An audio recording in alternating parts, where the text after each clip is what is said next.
brought to you by Silver Pumps.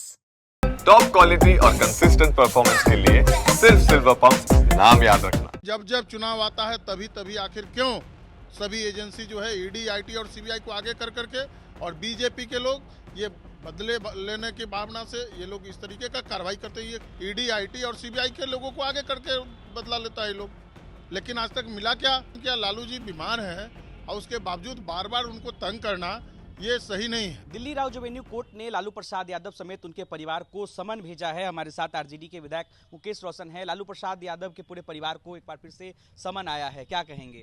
Chargesheet उनके खिलाफ दायर हो चुका है, समन भी अब आ गया है। देखिए, हम लोग न्यायालय का सम्मान करते हैं, लेकिन आप सब लोग जान रहे हैं कि जब जब चुनाव आता है तभी तभी सीबीआई, ईडी और आईटी के लोगों को आगे कर करके और ये लोग लालू परिवार को टारगेट करके और ये लोग तंग तबाह करते हैं। लेकिन हम लोग न्यायालय का सम्मान करते हुए और जो न्यायालय का प्रक्रिया है उसमें हम लोग हमेशा से सम्मान किए हैं और आगे भी सम्मान करेंगे। लेकिन जब जब चुनाव आता है तभी तभी आखिर क्यों सभी एजेंसी जो है ईडी, आईटी और सीबीआई को आगे कर करके और बीजेपी के लोग ये बदले लेने की भावना से ये लोग इस तरीके का कार्रवाई करते हैं, ये कहीं से न्यायोचित नहीं है। 11 मार्च को पेश होना पड़ेगा लालू यादव के पूरे परिवार को। तो हम लोग तो बोल ही रहे हैं कि कोर्ट का हम लोग सम्मान करते हैं। कोर्ट का जो आदेश होगा, पहले भी हम लोगों ने सम्मान किया है, आगे भी सम्मान करेंगे। लेकिन जिस तरीके से जब जब बिहार में चुनाव होता है या लोकसभा का चुनाव होता है तब तब लोगों ने तंग करने के भावना से ईडी, आईटी और सीबीआई के लोगों को आगे करके बदला लेता है लोग। लेकिन आज तक मिला क्या? पिछले कई वर्षों से लालू जी को जेल में डाला गया था।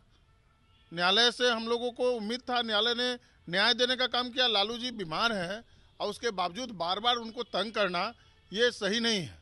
बीते दिन प्रधानमंत्री बिहार आए थे, भागलपुर। उन्होंने कहा चारा चोर कहा, इशारों में लालू यादव पर हमला बोला। साथ ही साथ उन्होंने महाकुंभ को लेकर के भी कहा, जिस तरीके से लालू प्रसाद यादव ने महाकुंभ को लेकर के अपशब्द कहा था, उसको लेकर के भी प्रधानमंत्री हमलावर थे लालू प्रसाद यादव पर। तो बीजेपी के लोग यही ना कहना चाहते हैं कि जो लोग पाप करते हैं वो महाकुंभ में जाकर के अगर स्नान कर लेंगे तो वो पाप धुल जाएगा। उसी तरीके से जो दूसरे दल के लोग हैं वो अगर भाजपा में चले जाते हैं तो उनके बारे में कहते हैं कि सारा पाप धुल जाएगा। तो कहीं ना कहीं लगता है कि भाजपा जो है वो पाप धोने का मशीन है क्या? वॉशिंग मशीन है जहां जा करके पाप अपना धुलवा लीजिएगा।